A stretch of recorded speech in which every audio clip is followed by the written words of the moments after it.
जो जगह जमीन था, जो हमारे पूर्वज रखे थे, वो जमीन चाहे तो सीसीएल में चला गया या एनटीपीसी में चला गया।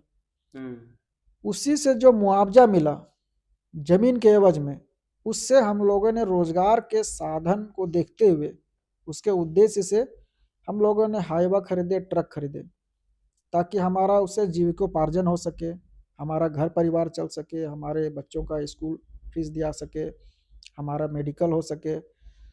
लेकिन आज ये स्थिति रहा है कि जो हम लोग लिए हैं उसको भी बचा पाना पॉसिबल नहीं है। कि कोई भी गाड़ी हमारा वो भाग जाता है, एट ए टाइम को गाड़ी शायद ही को पकड़ाता है, और नहीं तो ज़्यादातर गाड़ी भाग जाता है। अब उसके बाद जो पीड़ित परिवार हैं, अगर किसी का मृत्यु हो गया या अगर कोई हॉस्पिटलाइज हो गया, तो जाम लगाते हैं कि हमको एक मुआवजा मिले। लेकिन जो काम करते हैं ट्रांसपोर्टर, वो फ़ोन नहीं उठाएंगे। एक दिन हो गया, 2 दिन हो गया, गाड़ी जाम में पड़ा हुआ है। मृतक का अगर किसी का हो गया है तो समझिए कि डेड बॉडी को रोड पे रखते हैं 2 दिन तक, उसका कोई सुधि लेने वाला नहीं होता है। टंडवा जहां एशिया महादेश का सबसे बड़ा कोल परियोजना चल रहा है, उस टंडवा के लोग डर डर करके अपनी जिंदगी को जी रहे हैं। तिल तिल करके वो लोग मौत के मुंह में समा रहे हैं। शाम होने से पहले हर परिवार का वह व्यक्ति अपना पति, अपना बेटा, अपनी पत्नी, अपना भाई का घर आने का इंतजार करता है। इंतजार इसलिए करता है कि उस टंडवा के इलाके से प्रत्येक दिन 4000 ट्रक और हाईवा कोयले लेकर के यहां से निकलती है, और उस तेज चलती ट्रक हाईवा के सामने आ जाने से महीनों में ना जाने कितने लोगों की जानें चली जाती हैं। मुआवजा देकर के लोगों को तो चुप करा दिया जाता है, लेकिन जो लोग खोते हैं, जो लोगों के जीवन में बीतता है, वो दर्द न तो कोई समझ सकता है और न ही उसे कोई महसूस कर सकता है। और लगातार इस कड़ी में टंडवा को लेकर के हमारी जो टीम है वो ग्राउंड की खबरें आपको दिखा रही है। और जिन लोगों पर यह सवाल खड़ा होता है, जिस ट्रक और जिस हाईवा को लेकर के लोग आए दिन सड़कों पर आंदोलन करते रहते हैं, आज उस ट्रक एसोसिएशन के अध्यक्ष हमारे साथ हैं बातचीत करने के लिए। मुकेश कुमार साव नाम है इनका। इनके ऊपर जो आरोप है कि ट्रक और हाईवा तेज गति से जो है कोयला लेकर के यहां से निकलती है और लोगों के ऊपर जो है वो चढ़ाते हुए पार हो जाते, जिसके कारण लोगों की जाने जा रही है, जिसको लोग वहां के हत्या और मर्डर भी बताते हैं।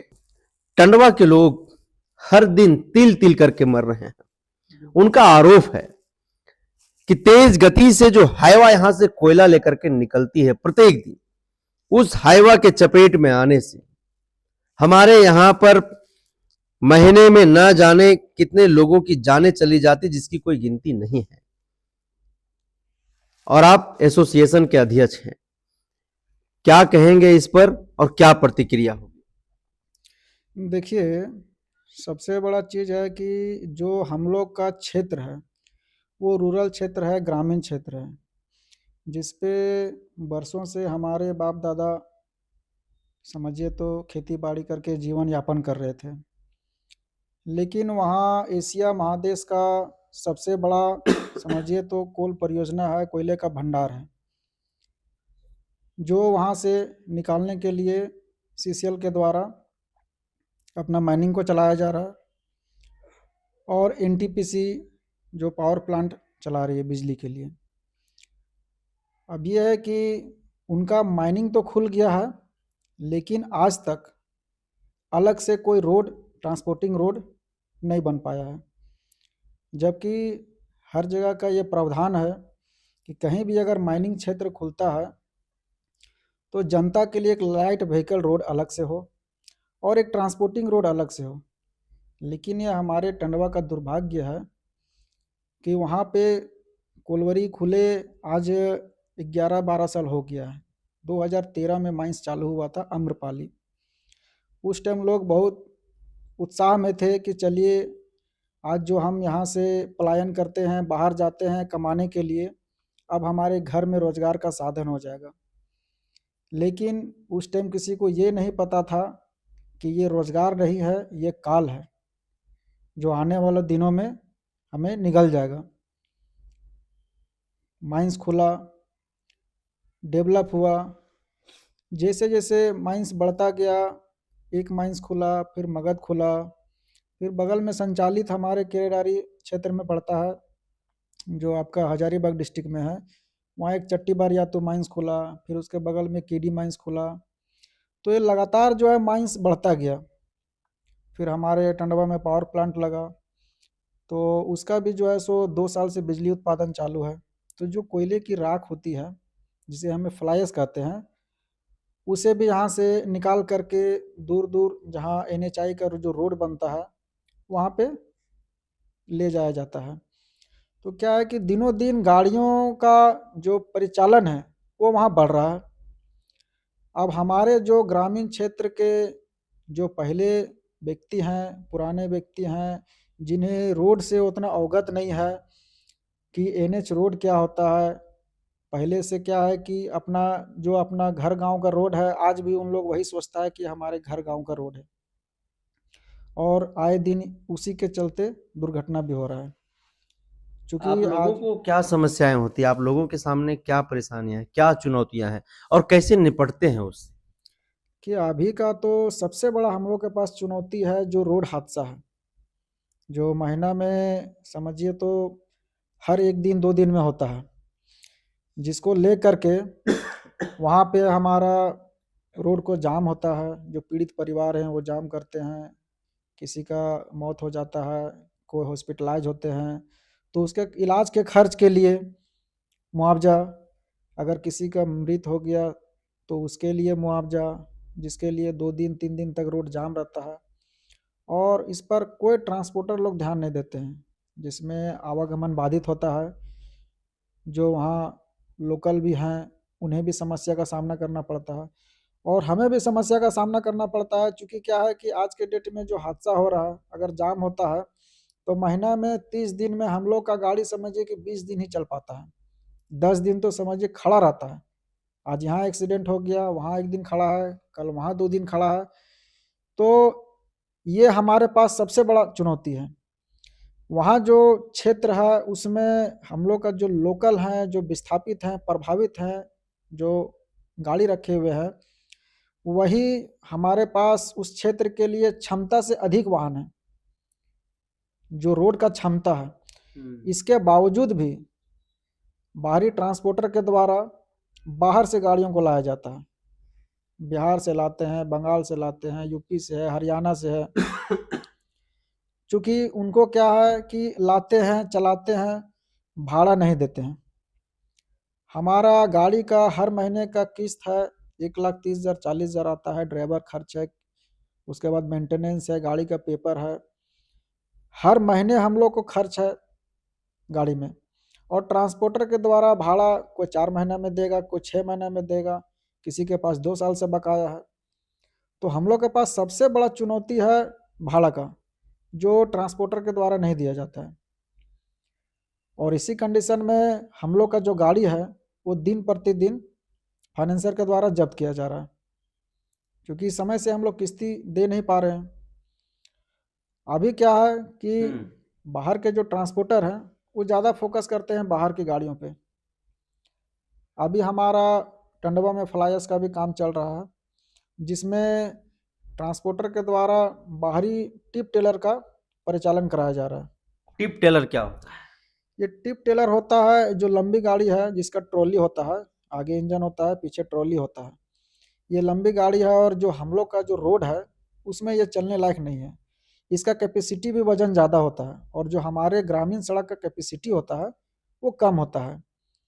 क्योंकि क्या है कि हम लोग का जो गाड़ी है वो कम वजन लेके जाता है, तो ग्रामीण जो सड़क है वो पहले से ही बदहाल है, और उसमें भी अगर इतने भारी वाहन अगर चलेंगे तो जो रोड आज है थोड़ा बहुत वो भी और बदहाल हो जाएंगे।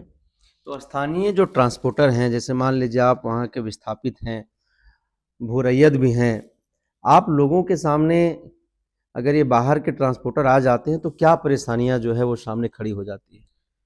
कि बाहर के ट्रांसपोर्टर में सबसे बड़ा परेशानी हम लोग का ये है कि जो भी मेन एजेंसी होता है, जो टेंडर में काम लेकर के आता है, वो खुद कंपनी आता नहीं है काम करने के लिए। अच्छा। वो किसी ना किसी थर्ड पार्टी को पेटी पे काम दे देता है। हम्म। वो आ जाते हैं काम करने के लिए। अब उसके बाद यहाँ काम कर लेते हैं और जब भाड़ा देने का काम आता है तो उनका मोबाइल स्विच ऑफ हो जाएगा, वो रफू चक्कर हो जाएंगे। अब जब हम लोग कंपनी को पकड़ते हैं कि हमने आपका कोयला ढोया था या आपका फ्लाई ढोया था, तो कंपनी कहती है हमने तो उसका भुगतान कर दिया है, आप जिसके माध्यम से चलाएं आप उसको जाके पकड़िए। और वो पता चलता है कि यहाँ का रहते नहीं है, वो तो उसका बिहार, यूपी, छत्तीसगढ़, कहीं का उड़ीसा। भी बाहर का रहते हैं। हम्म। अब उनका एकमात्र साधन है फोन का। उनका ना यहाँ कोई ऑफिस रहता है, रजिस्टर्ड ऑफिस, जिससे आदमी जा करके बात कर सके, भेंट कर सके कि क्या है नहीं है। जब तक काम चला तब तक उनका फोन के माध्यम से काम होता है। काम अगर लास्ट हो गया उसके बाद वो धीरे से निकल लिए, फिर उनका मोबाइल स्विच ऑफ हो जाएगा, फिर आप उनको खोजते रहिए। अगर इसके खिलाफ फिर आप लोग अगर आवाज बुलंद करते हैं तो क्या प्रतिक्रिया होती है? हम लोग इसका लगातार पुरजोर विरोध भी करते हैं और हमारा जहाँ से भी काम होता है हम लोग का यही मांग है कि जो भी एजेंसी, वो चाहे सीसीएल में हो या एनटीपीसी में हो, जो भी काम लेके आते हैं, टेंडर लेके आते हैं, वो खुद से काम करे, ना कि किसी थर्ड पार्टी को पेटी पे काम दे। क्योंकि क्या है कि अगर कंपनी का अपने से काम होगा तो कंपनी का रजिस्टर्ड ऑफिस हम लोग मांगेंगे कि अगर आपने यहाँ टेंडर लिया है, मान लीजिए आप कंपनी कहीं का हो, ये ऑनलाइन टेंडर है, ऑल इंडिया से कोई कहीं से ले लेता है। लेकिन अब क्या है कि अगर हम काम टंडवा में करते हैं तो हम आपको पैसा मांगने के लिए बिहार तो नहीं जाएंगे, बंगाल तो नहीं जाएंगे।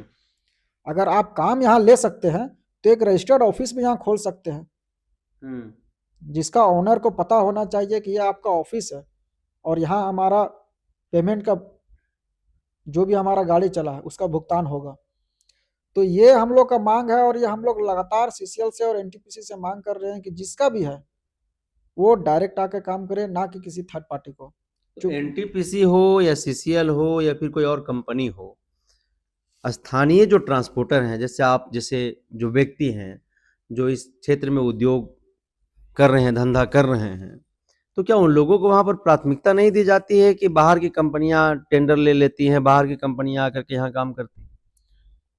कि अभी तक तो जो हम लोग का वहाँ का स्थिति है वो यही रहा है कि प्राथमिकता नाम का चीज़ बहुत कम है। थोड़ा बहुत कहीं कहीं प्राथमिकता दिया जाता है कि चलिए आप अगर विस्थापित हैं, अगर आप लोकल हैं, लेकिन ज़्यादातर जो दबदबा है वही है बाहरी ट्रांसपोर्टर का कि काम लेकर के आ जाएंगे और काम करेंगे। उसके बाद यहाँ आने के बाद आपको अगर कहीं का भाड़ा है जो जेन्युइन होना चाहिए, आपकी गाड़ियों को नहीं लगाने के लिए वो जान करके भाड़ा आपको कम बताएंगे। अच्छा, मतलब जानबूझ करके भाड़ा ऐसा बता देंगे कि आप गाड़ी लगाएंगे ही नहीं। अगर मान लीजिए कहीं का भाड़ा 100 रुपया है जो जेन्युइन भाड़ा है, वहाँ आपको बोलेगा हम तो 90 रुपया में गाड़ी लगाएंगे। अब जो आपका पोसाएगा ही नहीं तो जाहिर सा बात है हम गाड़ी को चला नहीं पाएंगे। और वही जो है, जो बाहर की गाड़ियां हैं वो अपनी गाड़ियों को चलाने के लिए बाहर की अदर स्टेट की गाड़ियां हैं उनको ले आते हैं और उनसे अपना काम कराते हैं। और हम लोग जो हैं विस्थापित हैं, प्रभावित हैं, वो हम लोग अपने गाड़ियों को चलाने के लिए सोचते रहते हैं। आप लोग विरोध क्यों नहीं करते फिर इसका? हम लोग जब विरोध करते हैं तो वहाँ प्रशासन के द्वारा भी हम लोग को यही बोल दिया जाता है कि अगला अगर कोई टेंडर लेकर आया है और आपको यही भाड़ा दे रहा है तो इस भाड़ा पे हम तो कुछ कर नहीं सकते हैं, क्योंकि वो टेंडर लेकर आया है, अब उसको जितना में पोसाएगा वो उतना में माल ढवाएगा। तो हम लोग का यही जिला प्रशासन से ही मांग रहा है कि अगर कोई भी कंपनी किस रेट में टेंडर लेकर आया है ये मुझे तो बताता नहीं है।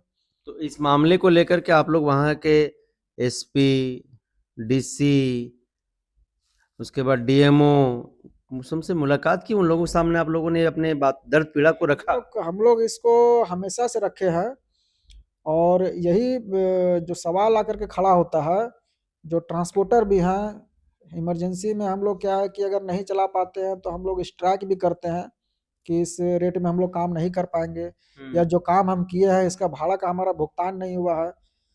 तो क्या है कि ट्रांसपोर्टर लोग जाते हैं, वो भी मिलते हैं, तो उनका सीधा रहता है कि हम इतना ही भाड़ा देंगे, अगर आपको चलना है तो चलिए, नहीं चलना है तो नहीं चलिए। अब क्या है कि हमारे पास जो जगह ज़मीन था, जो हमारे पूर्वज रखे थे, वो ज़मीन चाहे तो सीसीएल में चला गया या एनटीपीसी में चला गया। उसी से जो मुआवजा मिला ज़मीन के एवज में, उससे हम लोगों ने रोज़गार के साधन को देखते हुए, उसके उद्देश्य से हम लोगों ने हाईवा खरीदे, ट्रक खरीदे, ताकि हमारा उससे जीविकोपार्जन हो सके, हमारा घर परिवार चल सके, हमारे बच्चों का स्कूल फीस दिया सके, हमारा मेडिकल हो सके। लेकिन आज ये स्थिति रहा है कि जो हम लोग लिए हैं उसको भी बचा पाना पॉसिबल नहीं है। उस पर भी समझिए कि एक प्रकार से ग्रहण लग गया है। जो हमारे बाप दादा का जमीन था, अगर कम से कम वो रहता तो हम लोग तो जोत कोड़ के कम से कम खा सकते थे, लेकिन आज ना वो हम लोग के पास रहा, और ना ही उसके उद्देश्य से जो हम लोग लिए कि जो हमारे क्षेत्र में माइंस आया है, जिस पे प्रोडक्शन करना है, उसमें गाड़ियों की आवश्यकता होगी, उस सोच के हम लोग जो लिए, आज हम लोग का वो भी सोच दबता जा रहा है। अच्छा, ऐसे मुकेश जी, जब रोड एक्सीडेंट होता है, किसी की जान चली जाती है, आप कह रहे हैं कि समय पर भाड़ा भी नहीं मिलता है, काम भी वैसा नहीं रहता है, फिर वो मुआवजा कैसे आप लोग चुकाते हैं? क्या जो कंपनी है वो आप लोग को मदद करती है? कैसे क्या करते हैं उसमें? नहीं, इसमें देखिए, आज के डेट में जब भी कहीं सड़क दुर्घटना होता है तो ज़्यादातर ये होता है कि कोई भी गाड़ी हमारा वो भाग जाता है, एट ए टाइम को गाड़ी शायद ही को पकड़ाता है, और नहीं तो ज़्यादातर गाड़ी भाग जाता है। अब उसके बाद जो पीड़ित परिवार हैं, अगर किसी का मृत्यु हो गया या अगर कोई हॉस्पिटलाइज हो गया, तो जाम लगाते हैं कि हमको एक मुआवजा मिले। लेकिन जो काम करते हैं ट्रांसपोर्टर, वो फ़ोन नहीं उठाएंगे, 1 दिन हो गया, 2 दिन हो गया, गाड़ी जाम में पड़ा हुआ है। मृतक का अगर किसी का हो गया है तो समझिए कि डेड बॉडी को रोड पे रखते हैं 2 दिन तक, उसका कोई सुधि लेने वाला नहीं होता है। वो तो फिर होता है कि जिला प्रशासन के द्वारा ट्रांसपोर्टर को बार बार हिदायत दिया जाता है कि आप उसको देखिए, तब जा कर के कुछ औने पौने रेट में उनको कंप्रोमाइज़ करके और जाम को हटाया जाता है। एक उचित मुआवजा किसी को नहीं मिल पाता है। हम लोग इसका पहले भी मांग किए थे कि इसका एक मुआवजा नीति बने जिला प्रशासन की तरफ से, कि जिसका जो भी नुकसान हो उसका एक उचित मुआवजा होना चाहिए। उसके बाद किसी भी पीड़ित परिवार को 2 दिन तक रोड में बैठने का आवश्यकता ना पड़े, जिसका जो रेट फिक्स हो जाएगी मुआवजा में कि आपको ये रेट आपका हो गया, तो वो ट्रांसपोर्टर के द्वारा वहन किया जाए। और ये जो सहानुभूति है, ये किसी भी ट्रांसपोर्टर के पास नहीं है। सिर्फ आते हैं कि हमारा किसी तरह काम हो जाए, हम अपना जेब भरें और चलता रहें।